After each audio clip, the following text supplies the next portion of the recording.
Pues buenas tardes. No estamos aún en sábado, pero os digo ya feliz sábado. Para mí es también un gran placer y un gran honor haber recibido esta invitación de la Iglesia de Aluche y de su ministerio personal. A lo mejor no todos lo sabéis, pero esta es la tercera intentona. Hicimos 2 intentonas a lo largo del año, por distintos motivos se tuvo que cancelar, se tuvo que posponer. En esta ocasión ha ido la vencida. Y bueno, quiero saludar a los que estéis aquí en la iglesia, a los que nos estén viendo también online, tanto en directo como en diferido. Y efectivamente, como ha dicho Luis Ángela, el título de este seminario es Isaías 45:22. Mirad a mí y sed salvos todos los términos de la tierra. Este versículo y algún sitio más en la Biblia nos da un mensaje muy especial. Nos dice algo muy diferente a lo que habitualmente entiende la gente sobre Dios. La mayoría de la gente, o mucha gente, entiende que el Evangelio es algo mediante lo cual, si hacemos algo, si ganamos una serie de méritos, Dios nos va a premiar, ¿verdad? Sin embargo, contra todo pronóstico, contra toda expectativa humana, la Biblia dice algo muy diferente. Mirad a mí y sed salvos todos los términos de la tierra. Parece algo sencillo, ¿verdad? Mirad a Dios, ¿verdad? Mirad a Dios. Esto no es un versículo aislado. Yo os quiero, a los que tengáis Biblias, y si no, yo lo voy a leer en cualquier caso, remitir a Juan 17:3, que nos dice algo muy parecido.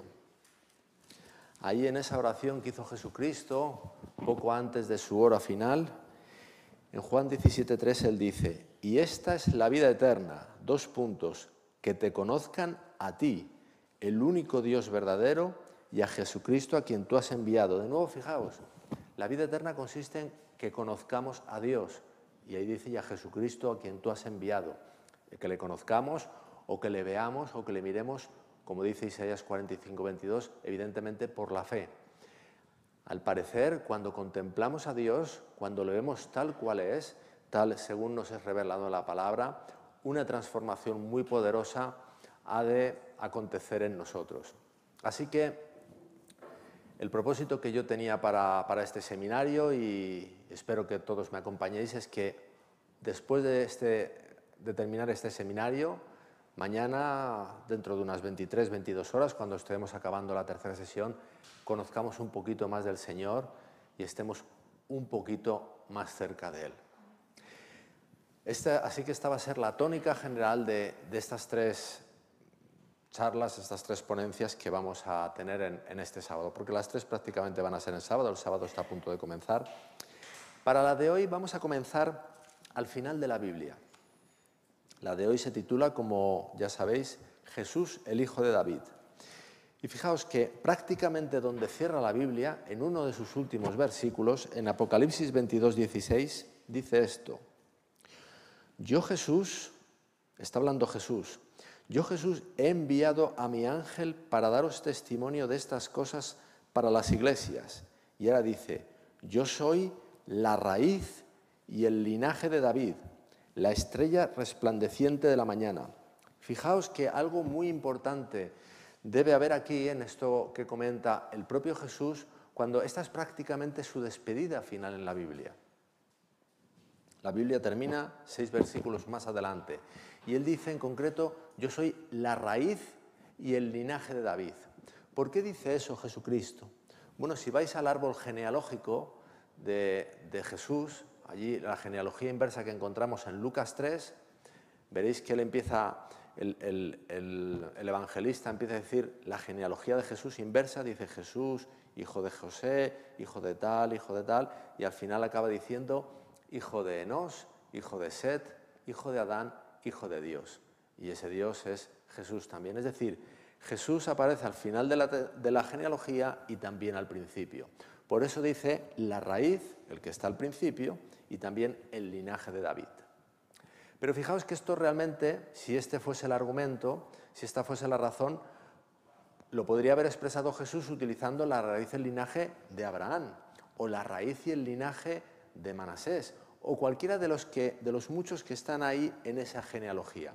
Sin embargo, lo que dice concretamente es la raíz y el linaje de David. Algo así planteó Jesús ya cuando estaba aquí en la tierra con nosotros. Planteó algo en este sentido y lo hizo como una especie de acertijo ante los fariseos. Vamos a Mateo 22, os pido que me acompañéis allá a Mateo 22 y vamos a ver lo que les dijo aquí. Leyendo a partir del versículo 41 dice: habiéndose reunido los fariseos, Jesús les preguntó diciendo: ¿qué pensáis acerca de Cristo? ¿De quién es hijo? Le dijeron: de David. Porque esto era lo profetizado, está por toda la Biblia. Ahora vamos a ver un poco. Y ahora dice, él les dijo: entonces, ¿cómo es que David mediante el Espíritu le llama Señor? Pues dijo el Señor a mi Señor: siéntate a mi diestra hasta que ponga a tus enemigos debajo de tus pies. Aquí cita una parte del Salmo 110, es de donde saca esto. Y a continuación dice: pues si David le llama Señor, porque es su raíz, ¿cómo es su hijo? Dice, y nadie le podía responder palabra, ni nadie se atrevió desde aquel día a preguntarle más.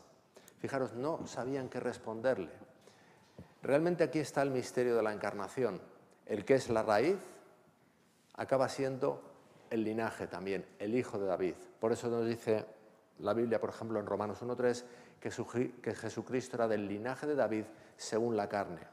Ahora, como os decía antes, esto lo hace particularmente con David, no lo dice con otro, podría decirlo con otro. La Biblia también en Isaías dice en un momento dado que es la raíz de Isaí, pero ahí lo dice en una sola ocasión. Sin embargo, fijaos, vamos a ver ahora que la identificación que hace la Biblia de Jesús con David está en muchos sitios. Vamos a ir, por ejemplo, a Oseas 3:5, vamos a ver lo que dice ahí. Oseas 3:5.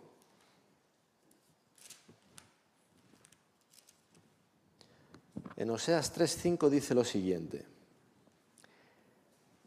después volverán los hijos de Israel y buscarán al Señor su Dios y a David, su rey.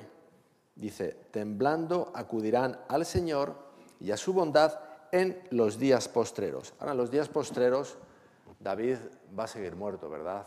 David resucitará un día, pero ahí no está hablando de David, aunque cita a David.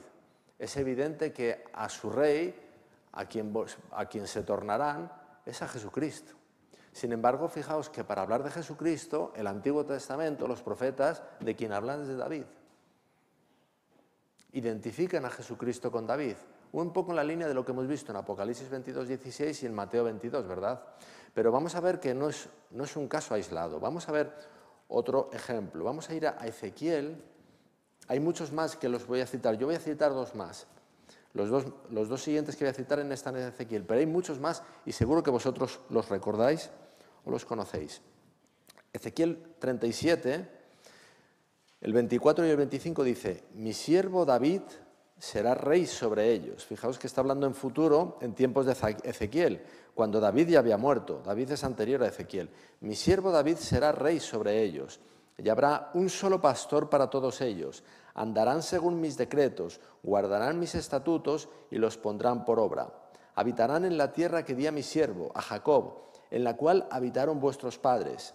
En ella habitarán para siempre, ellos, sus hijos y los hijos de sus hijos. Y mi siervo David será su gobernante para siempre. Ese reino para siempre, que es el reino del que nos habla Daniel 2, cuando choca esa piedra con la base de la estatua, es evidentemente el reino de Cristo. No es el reino de David, literal David, el hijo de Isaí, el padre de Salomón. Pero cita a David para referirse al reino para siempre de Cristo. Interesante, ¿verdad? Vamos a ver un ejemplo más que está en Ezequiel 34, 23 y 24. Dice, yo levantaré sobre ellas un solo pastor. De nuevo, Ezequiel, hablando en futuro, cuando David había vivido muchos siglos antes. Yo levantaré sobre ellas a un solo pastor, mi siervo David, y él las apacentará. Él las apacentará y así será su pastor. Yo, el Señor, seré su Dios, y mi siervo David será príncipe en medio de ellos. Yo, el Señor, he hablado. Es evidente que no está hablando literalmente de David, aunque cita a David. Está hablando de Cristo y de ese reino eterno venidero. Ahora, ¿por qué pensáis que la Biblia asocia tan íntimamente a Jesús con David? La realidad es que si repasamos la vida de David, vemos unas experiencias muy paralelas a las experiencias de Cristo. Lo vamos a ver muy claramente, lo vemos muy claramente en los Salmos, que es a donde quiero llegar, pero primeramente ya en la vida de David vemos un anticipo de la vida de Jesús en el sentido de que a David, Dios, literalmente Dios, por medio del profeta Samuel, le prometió que un día sería rey. Y David efectivamente acabó siendo rey, ¿verdad? Pero tardó mucho tiempo, ¿verdad? Pasó por muchos avatares.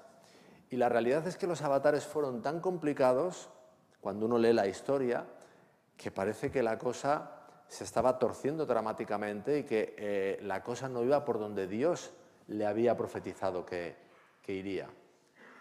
De hecho, fue terriblemente perseguido por el que estaba siendo rey en ese momento, Saúl. Ahora, ¿pensáis que en el caso de Jesucristo es diferente? Jesucristo se ha prometido que será rey, ¿verdad? ¿Cuándo será rey Jesucristo? Vamos a repasar un momento de nuevo a David.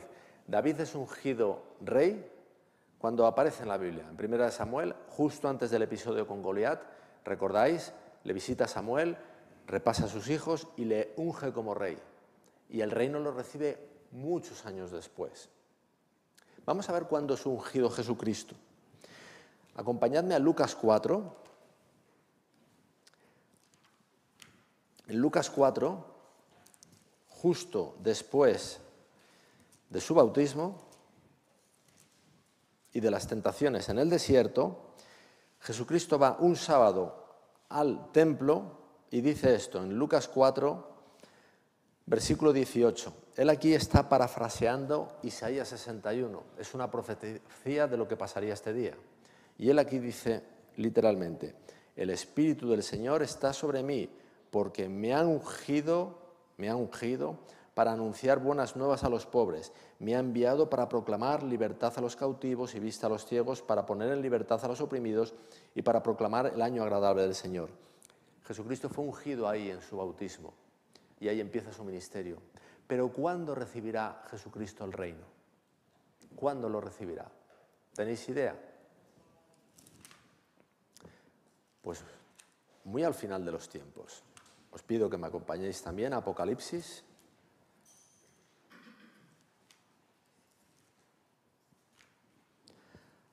Apocalipsis, capítulo 11, dice, en el versículo 15, el séptimo ángel tocó la trompeta, y en el cielo se oyeron grandes voces que decían: el reino del mundo ha venido a ser de nuestro Señor y de su Cristo. Él reinará por los siglos de los siglos. Fijaos que es ahí, cuando el ángel toque la trompeta, la séptima trompeta. Eso es justo al final de los tiempos, un poco antes de su venida. Jesucristo sale del santuario celestial, se despoja de sus ropas sumos sacerdotales y se pone sus vestiduras reales. Y ahí Él es realmente cuando Él es rey.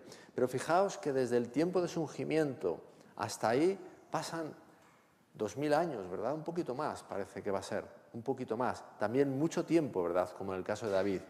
Y la realidad es que cuando uno va viendo la historia del mundo, cuesta creer con ojos humanos que realmente un día recibirá el reino, ¿no? Porque la historia de este mundo es un auténtico desastre, ¿verdad?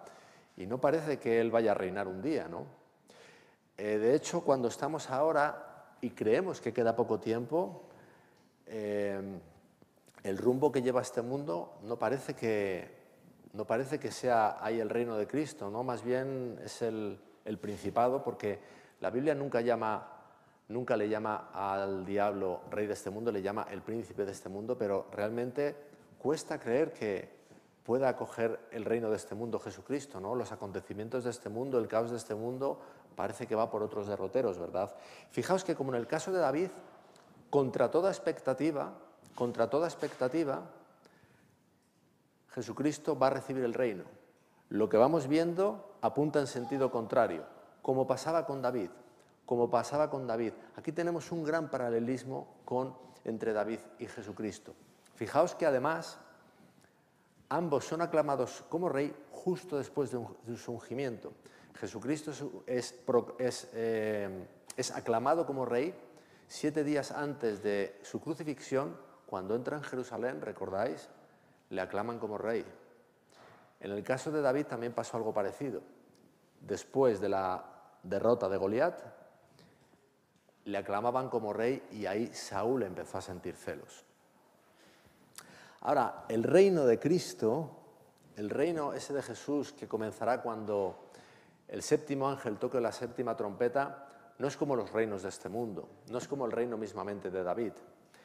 El reino de Jesucristo es un reino muy particular. Los reinos de este mundo se distinguen por un territorio, una corona, una bandera, un gran escudo, una gloria mundana de un rey.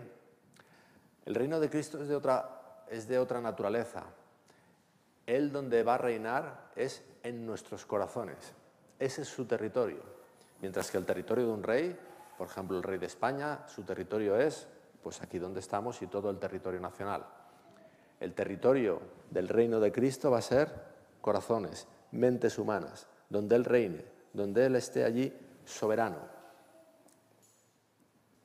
Y la Biblia nos dice que Jesucristo, cuando salga del santuario celestial, reinará, porque habrá purificado un pueblo para sí en el que estará reinando. Su mente, su corazón estará lleno de Cristo, y Él reinará. No habrá allí espacio ya para su archienemigo, el diablo.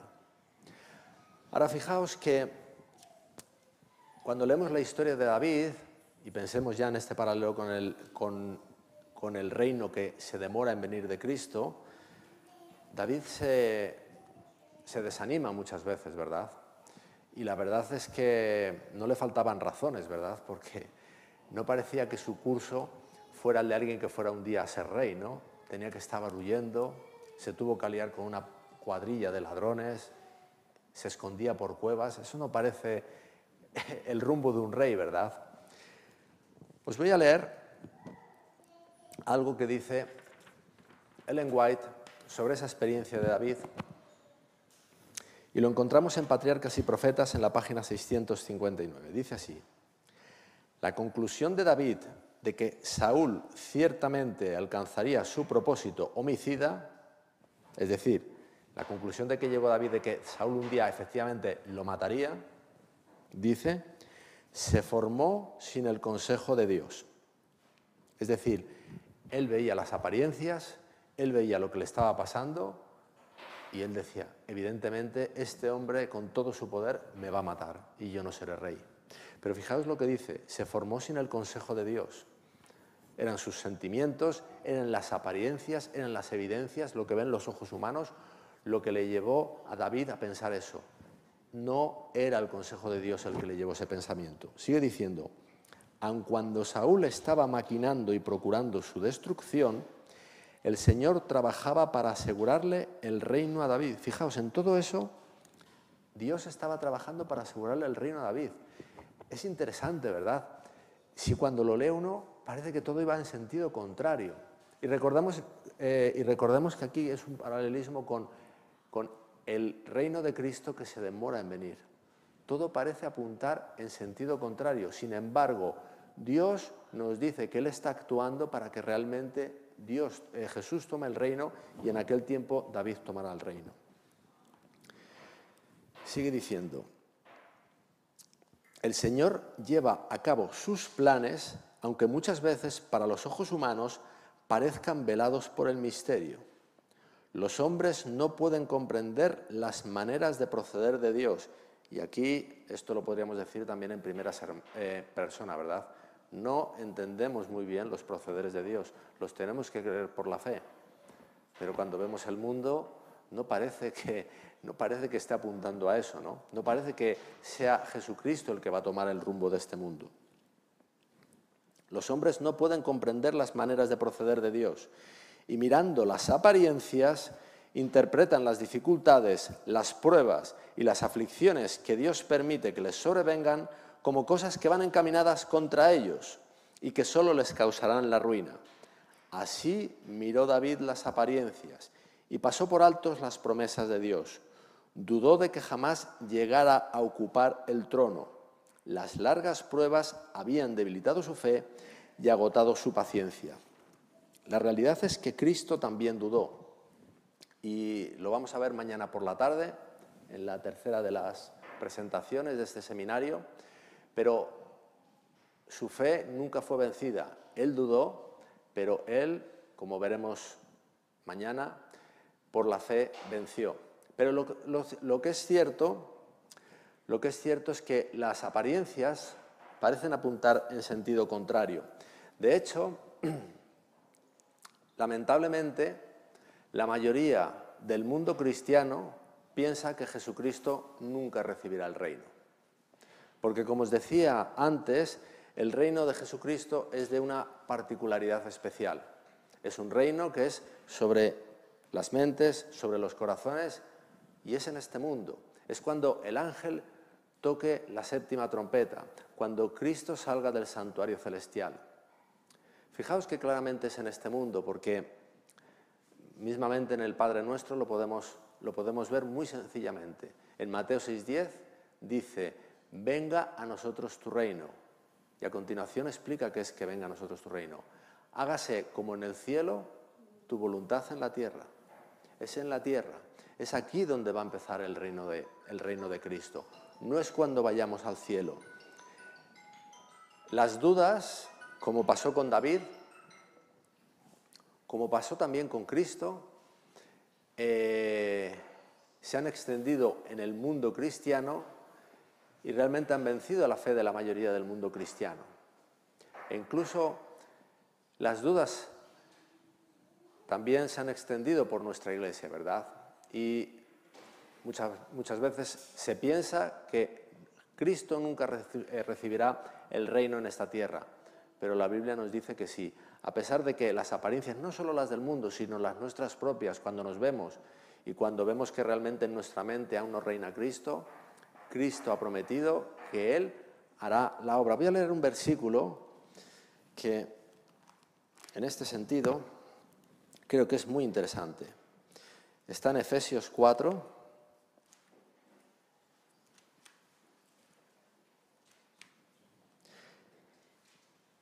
Efesios 3, 20. Dice: y aquel que es poderoso para hacer todas las cosas mucho más abundantemente de lo que pedimos o pensamos, según el poder que actúa en nosotros. A Él sea la gloria en la Iglesia y en Cristo Jesús por todas las generaciones de todas las edades para siempre. Cristo es capaz de hacer todas las cosas mucho más de lo que podamos pensar y mucho más de lo que nos puedan decir nuestras evidencias. Así que, a pesar de toda la demora, a pesar de todo eso, Cristo va a reinar. Hay un paralelismo más entre la historia de David y la historia de Jesucristo. David pasó por uno de los tragos más amargos, aparte de la persecución de Saúl, de las que ya os he estado hablando, uno de los tragos más amargos por los que puede pasar una persona en este mundo, y es la deslealtad de un hijo. Él recibió la deslealtad de Absalón, la absoluta traición de Absalón. David lloró mucho por la deslealtad de Absalón, que acabó, por cierto, en muerte. Pero en eso tenemos también un reflejo importante de una experiencia de Dios en Cristo. A Dios se le han revelado muchos hijos. La realidad es que nos revelamos todos, pero habrá algunos que se revelarán para muerte definitiva, como en el caso de Absalón. Por favor, ruego silencio para que podamos estar en la presencia del Señor, ¿de acuerdo? Vamos a ver las palabras de David cuando se enteró de la pérdida de Absalón.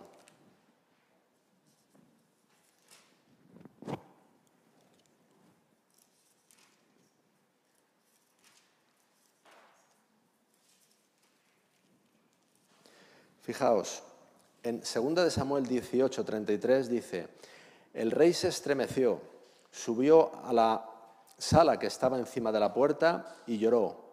Decía mientras subía: hijo mío, Absalón, hijo mío, Absalón, ¿quién me diera que yo muriese en tu lugar? Absalón, hijo mío, hijo mío. ¿No veis ahí un claro reflejo de la experiencia de Dios? Dios en Cristo quiere morir por sus hijos, por todos. El lamento de ese padre de David por un hijo que finalmente recibirá la muerte por su traición es el lamento de Dios, no por todos, sino por los que se perderán. No hay gozo en Dios con los que se pierdan. Él lamentará terriblemente como lamentó David por Absalón. Ahora, hechos estos dos primeros paralelismos, yo quiero adentrarme particularmente en un salmo, que es el Salmo 69, y un poco también en el 40, porque en los salmos vemos las vivencias de David, pero vemos también las vivencias de Cristo. Las vivencias de David son las vivencias de Cristo. Hemos visto los paralelismos que hay entre ambas vidas, y la realidad es que si queremos ver los acontecimientos, los hechos que rodearon la vida de Cristo, podemos ir a los 4 evangelios. Pero si queremos ver las vivencias de Cristo, el sitio es los salmos. En los salmos vamos a encontrar detalles sobre la vida de Cristo que no vamos a encontrar en los libros de los 4 evangelistas. Así que yo os invito a ir y vamos a recorrer un poco el Salmo 69. El Salmo 69 es de los más reconocidos como un salmo cristocéntrico, pero encontramos experiencias de Cristo en muchos salmos, y la mayoría de ellos ya sabéis que fueron escritos por David. ¿Cómo podemos saber que la experiencia que se está narrando en el Salmo 69 es la experiencia de Cristo? Bueno, pues hay 2 versículos que claramente nos lo identifican. El primero es el versículo 9. En el Salmo 69, versículo 9 dice: pues el celo por tu casa me ha consumido, y las afrentas de los que te afrentan han caído sobre mí. ¿Sabéis que esas palabras las cita el apóstol Juan en su Evangelio cuando está narrando el celo que en un momento dado siente Jesús al entrar en su templo, verlo de gente que estaba traficando? Él los desalojó, y ahí él cita el Salmo 69 para contar una experiencia no de David, sino de Cristo. ¿Es posible que la experiencia fuese de David? Es posible. David tuvo celo por su casa, él tuvo celo por ese templo que se había de crear, que de construir, que no lo construiría finalmente él, sino su hijo. Pero esa experiencia es atribuida específicamente en la Biblia a Cristo. El otro versículo que identifica claramente la experiencia del Salmo 69 con la experiencia de Cristo es el 21, donde dice: además me dieron hiel en lugar de alimento, y para mi sed me dieron de beber vinagre. Esa claramente es la experiencia de Cristo. No nos dice nada la Biblia de que David en un momento dado bebiera vinagre, ¿no? No sabemos si lo hizo, o a lo mejor figuradamente lo vivió describiendo esas experiencias amargas, agrias por las que pasó, agrias como el vinagre, ¿no? Pero de quien sí la Biblia nos dice que literalmente bebió o le dieron a beber vinagre fue Jesucristo. La experiencia del Salmo 69 es la experiencia de Cristo. Y yo lo voy a ir recorriendo y os invito a que lo hagáis conmigo, y vamos a ver cuáles eran las vivencias que estuvo teniendo Cristo. Empezando en el versículo 1 y 2 dice: sálvame, oh Dios, porque las aguas han entrado hasta mi alma. Estoy hundido en el lodo profundo, donde no hay suelo firme. He llegado a las profundidades de las aguas, y la corriente me ha arrastrado. Esa no parece la experiencia de un rey, ¿verdad? Esa parece la experiencia de alguien que está sufriendo hasta lo sumo. Está hundido en el lodo. Él se siente hundido en el lodo. Es una experiencia eminentemente humana, porque en este mundo tenemos momentos de gozo, tenemos momentos de felicidad, pero tenemos momentos de mucho sufrimiento. Y particularmente La carrera del cristiano es una carrera de momentos de mucho dolor, de mucho sufrimiento, de muchos obstáculos, y podemos siempre leer estos dos versículos y otros muchos que hay en la Biblia y recordar que por donde nosotros estemos pasando ahora, hay uno que pasó en mucha mayor medida, en mucha mayor intensidad, porque él estaba teniendo una experiencia también humana. El lodo en el que nosotros podamos estar hundidos es mucho menor en el que él estuvo hundido. Y particularmente la experiencia que se va narrando en el Salmo 69 es una experiencia que lo vamos a ir viendo, yo creo que llena las escenas de Jesucristo en el Getsemaní y en la cruz. Allí, en los últimos momentos de su vida en este mundo, fueron sus momentos de mayor angustia, cuando él se sentía ahí hundido en el lodo. Así que vemos ya que es una experiencia eminentemente humana, como pueda ser la nuestra en muchos momentos, pero de mucha mayor intensidad. Ahora, en el versículo 3 dice: cansado estoy de llamar, mi garganta se ha enronquecido, mis ojos han desfallecido esperando a mi Dios. Aquí tenemos la experiencia de uno que está clamando a Dios, pero Dios se demora en responder. ¿A que os habéis sentido muchas veces así? Pues, de nuevo, es una experiencia por la que pasó Cristo. Los evangelios nos cuentan de varias ocasiones, de experiencias en las que Cristo pasaba orando toda la noche, ¿verdad? Y nosotros, a lo mejor, de una manera quizás un poco precipitada, podemos pensar que esos eran experiencias de un gran éxtasis, ¿verdad? Como los místicos españoles, ¿verdad? Levitando prácticamente. Pero la experiencia verdadera del cristiano en oración es una experiencia a veces dolorosa, porque el Señor se tarda en responder. Cuando leemos en el Deseo de todas las gentes la experiencia de Jesucristo en el Getsemaní, se nos dan mucho más detalles de estos, ¿verdad? El Señor a veces se tarda en responder. Él tiene sus razones. Como veíamos antes en la experiencia de David, Él tiene razones que trascienden a lo que nosotros podemos entender. Pero de nuevo, por lo que podamos pasar nosotros en muchas ocasiones, hubo uno que pasó en mucha mayor intensidad. Vamos a ir viendo, lo estamos viendo ya en estos 3 primeros versículos, que la experiencia de Jesús, que se nos narra aquí, es una experiencia de un ser humano, con debilidades como las que tenemos nosotros. Es la experiencia de uno del linaje de David. Él se identifica con David porque tenía la carne de David, una carne de debilidad, sufría como sufrimos nosotros.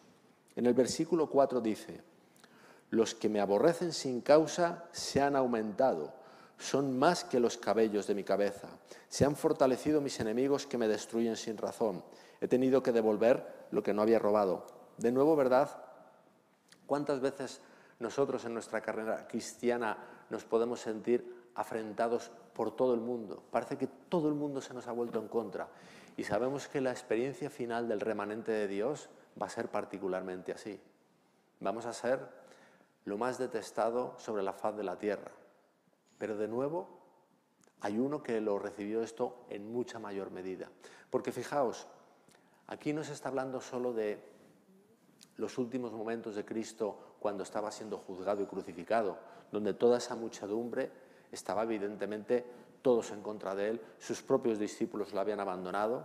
Aquí está hablando de toda la humanidad, todos enemigos suyos, porque todos le estábamos crucificando allí por medio de nuestros pecados. Si a nosotros a veces nos parece que todo el mundo se nos vuelve en contra, en mucha mayor medida a Jesucristo. En realidad a Jesucristo se le volvió en contra toda la humanidad, toda la humanidad. Id un momento conmigo a Romanos 5:10, donde esto se nos dice claramente.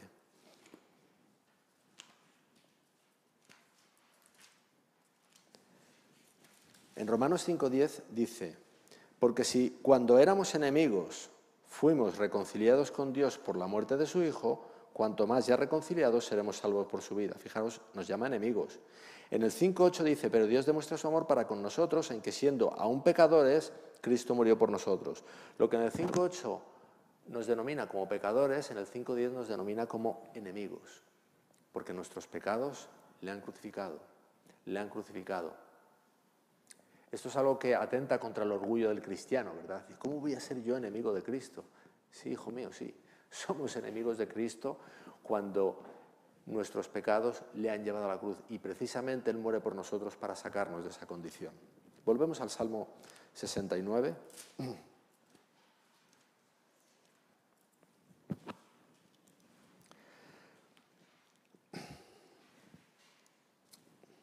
Y ahora el 5 dice algo tremendo, algo que ha tambaleado al mundo teológico a lo largo de los siglos.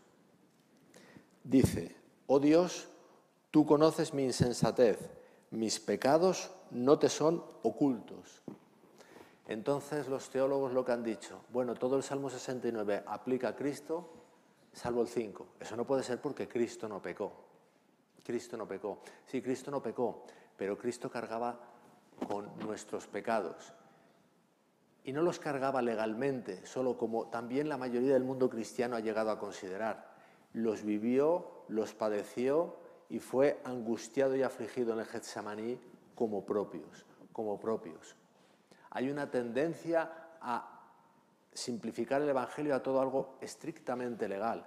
No, Él cargó legalmente, por supuesto, porque Él pagó con la culpa, pero Él cargaba también con la angustia que debería haber caído sobre nosotros. Nosotros, en medio de las aflicciones de este mundo, tenemos una vida también tranquila, dormimos bien, ¿verdad? ¿Por qué? Porque Él ha estado cargando eso que deberíamos haber cargado nosotros.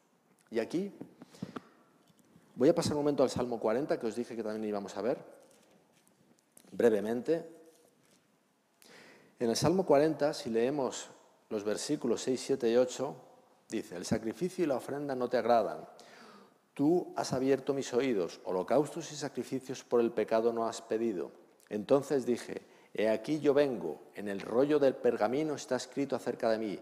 El hacer tu voluntad, oh Dios mío, me ha agradado, y tu ley está en medio de mi corazón. El que está ahí hablando claramente es Cristo. Y lo sabemos porque en Hebreos 10, hablando de Cristo cuando está a punto de encarnarse, él cita estas palabras del Salmo 40. Dice: holocaustos no te agradaron, pero el mío sí, y mi ley está en el medio de mi corazón, como el rollo está escrito de mí. Ese es Cristo. El que está hablando en primera persona en el Salmo 40, de nuevo es David, escribe David, pero es la experiencia de Cristo. Ahora vamos a ver lo que sigue diciendo este Salmo. 9. He anunciado justicia en la gran congregación. He aquí, no he detenido mis labios. Oh Señor, tú lo sabes. No he encubierto tu justicia dentro de mi corazón. He proclamado tu fidelidad y tu salvación. No he ocultado tu misericordia ni tu verdad en la gran congregación. Tú, oh Señor, no detengas de mí tu compasión. Que tu misericordia y tu verdad me guarden siempre. Claramente es Cristo, he anunciado tu justicia. Y ahora dice en el 12... porque me han rodeado males incontables, me han alcanzado mis iniquidades y no puedo levantar la vista. Son más numerosos que los cabellos de mi cabeza y mi corazón me ha fallado. Mis iniquidades, dice, son más numerosas que los cabellos de mi cabeza. ¿Sabéis por qué son más numerosas que los cabellos de su cabeza? Porque son los de toda la raza humana. Y fijaos lo que dice después, al final del versículo: y mi corazón me ha fallado. Como sabemos bien cuando leemos en el Espíritu de Profecía en detalle, pero en la Biblia lo vemos claro. Jesucristo no murió de crucifixión, aunque fue crucificado. Jesucristo murió de un infarto, le reventó su corazón. Los crucificados tardaban días en morir, nos lo dicen los relatos del Imperio Romano. Pero además, si leéis el capítulo 15 de Marcos, se ve claramente que cuando a Pilato se le comunica la muerte de Jesús, él se sorprende, porque él sabía que los crucificados tardaban en morir, como pasó con los 2 ladrones que le rodeaban. Él murió ese mismo día. Y se ve también que se le reventó su corazón, porque cuando el centurión le clavó la lanza en el costado, salió un chorro de agua y de sangre. Su corazón había reventado, afligido por sus iniquidades, que no eran las que él había cometido, sino que eran las que cargaban las tuyas, las tuyas, las tuyas y las mías, y las de todo el mundo. Todo eso Cristo lo hizo por amor a la raza humana. Volvemos al Salmo 69. Fijaos que todo esto lo hizo Jesús antes de que hubiera atisbos de arrepentimiento en nosotros, antes de que nos hiciésemos cristianos e incluso antes de que hubiésemos nacido. Por ejemplo, los que estamos aquí ahora en el siglo XXI. Ahora en el 6 dice, Salmo 69, 6, no sean avergonzados por mi culpa los que esperan en ti, oh Señor Dios de los ejércitos, no sean confundidos por mí los que te buscan, oh Dios de Israel. El foco de Jesucristo allí en el Getsemaní y en la cruz del Calvario no estaba en él mismo, no estaba en escapar de sí, sino estaba en nosotros. Nosotros, todos, estábamos esperando en él, porque nuestra vida dependía del sacrificio de Cristo. Si él se hubiera bajado de la cruz como el diablo por medio de labios humanos le estaba tentando hacer, él hubiese supuesto el final para todos nosotros y también para los que estaban allí escupiéndole, insultándole, etcétera, etcétera. Pero su foco estaba puesto en los que estaban esperando en Dios, no en sí mismo. Él prefería perderse, como veremos también mañana por la tarde, que abandonar a la raza humana a su propia suerte y a lo que por nuestros pecados realmente merecíamos y merecemos. Sigue diciendo el versículo 7, por tu causa he sufrido afrenta, confusión ha cubierto mi cara. Todo eso lo estaba pasando por la causa de Dios.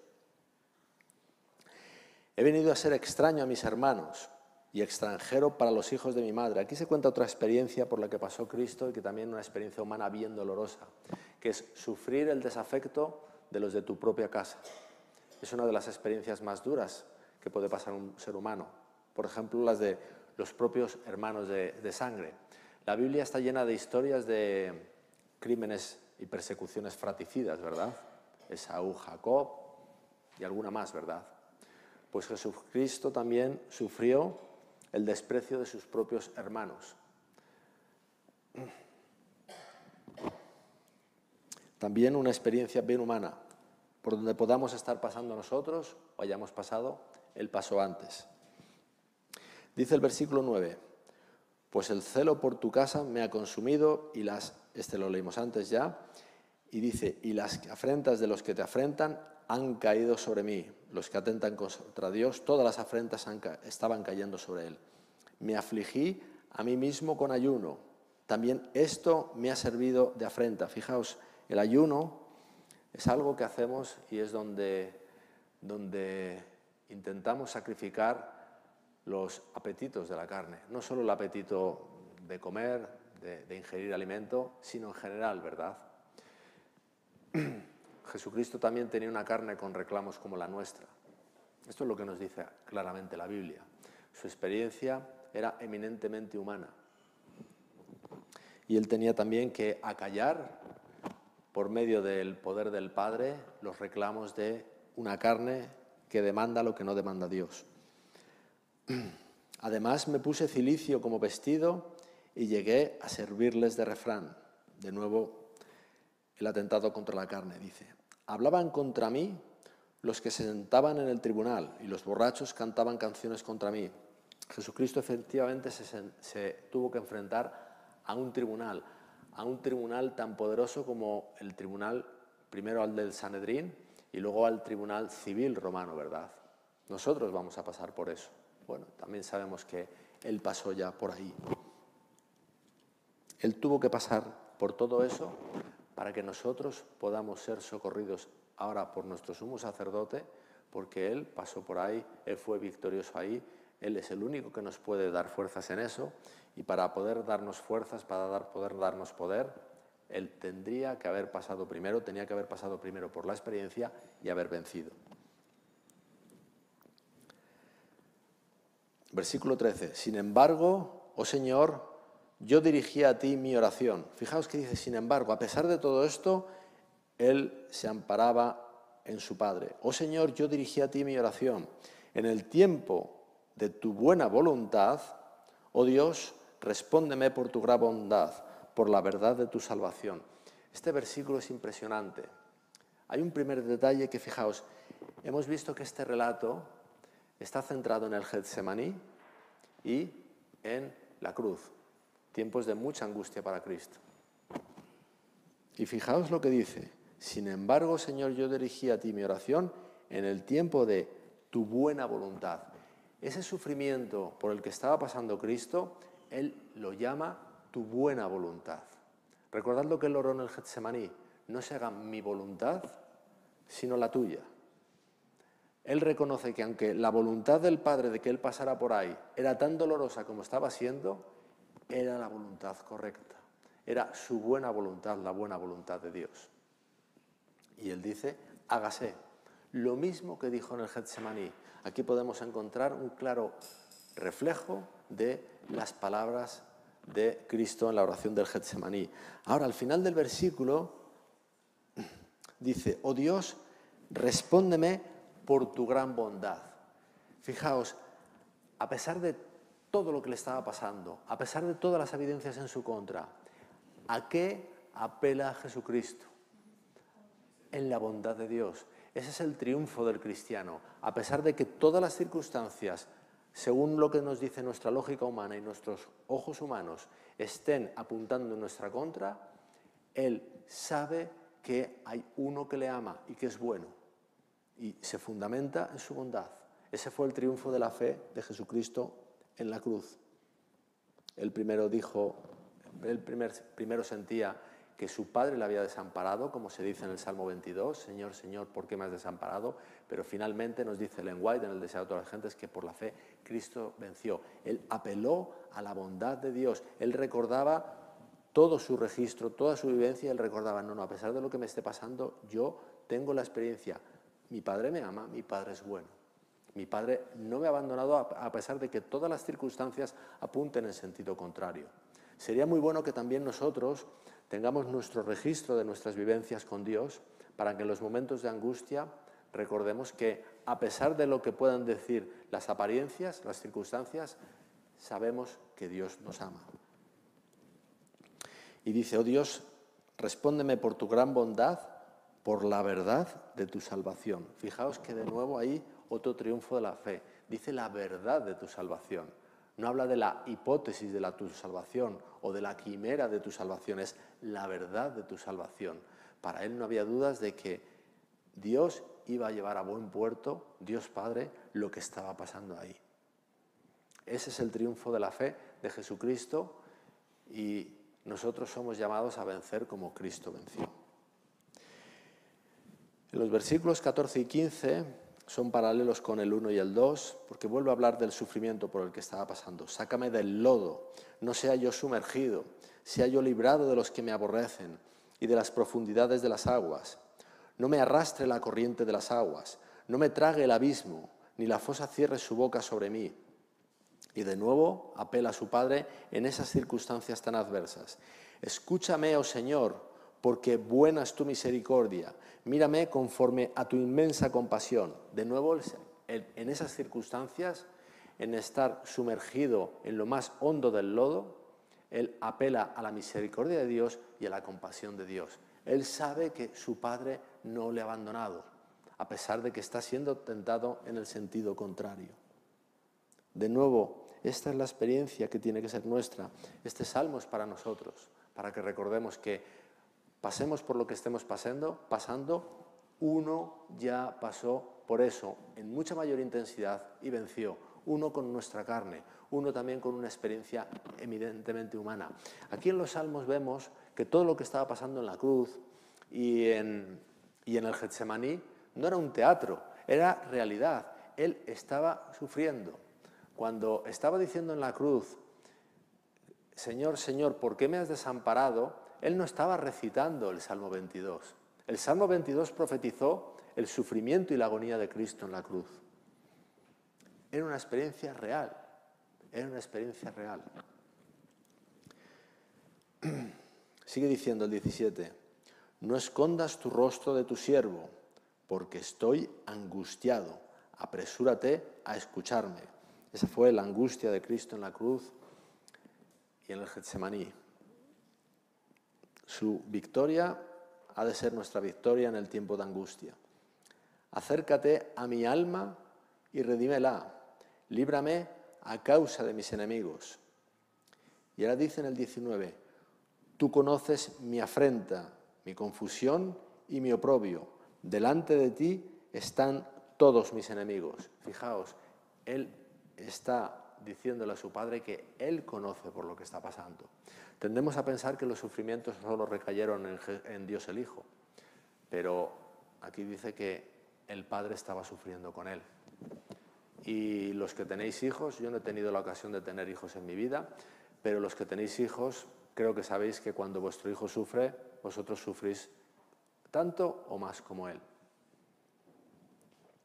Dios el Padre estaba sufriendo con Cristo ahí.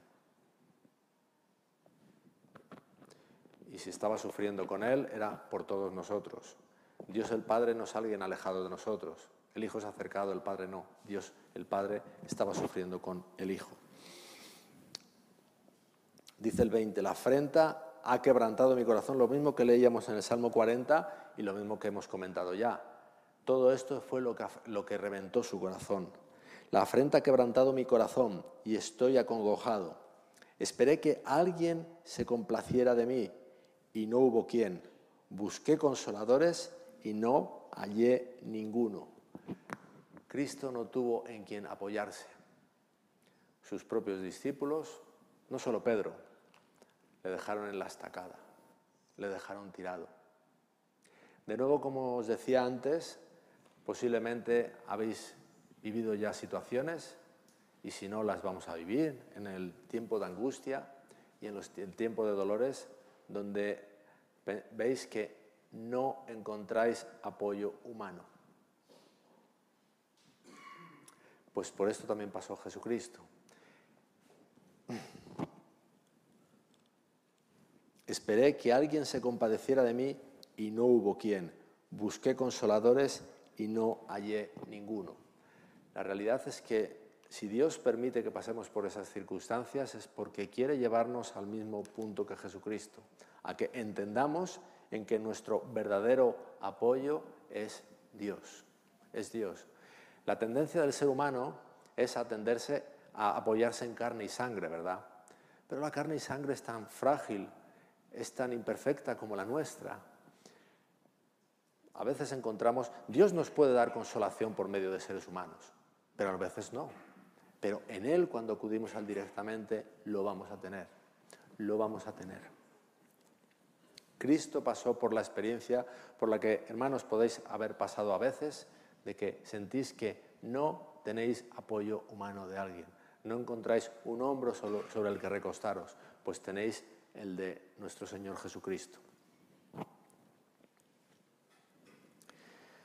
Sigo en el 21.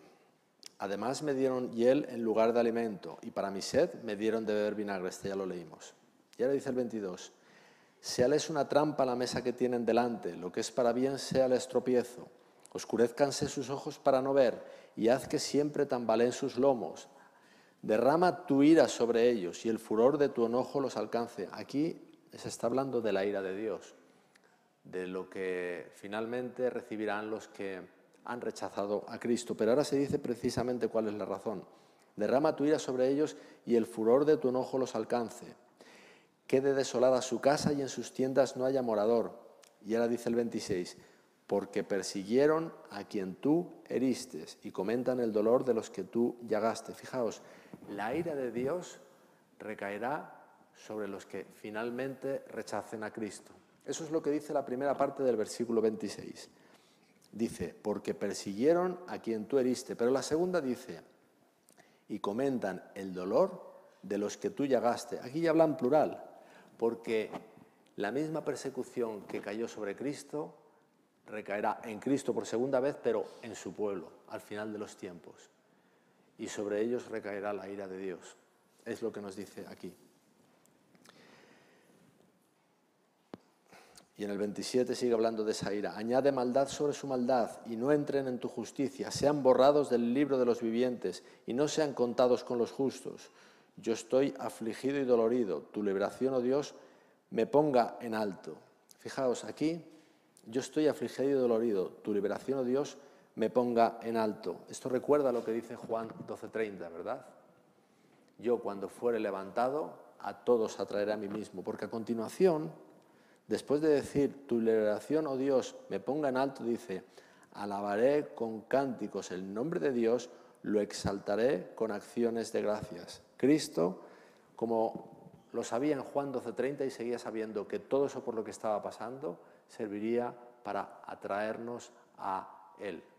Como comentábamos al principio, leyendo Isaías 45:22, que dice, mirad a mí y sed salvos todos los términos de la tierra, Dios nos invita a que mirando la cruz, viendo quién es Dios, eso toque nuestros corazones, eso nos haga entender que realmente no hay razón para nuestra enemistad hacia Él, sino que para lo que hay lugar es para una profunda gratitud y una profunda confianza en que los caminos que Él nos indica son verdaderos y son los buenos para nosotros.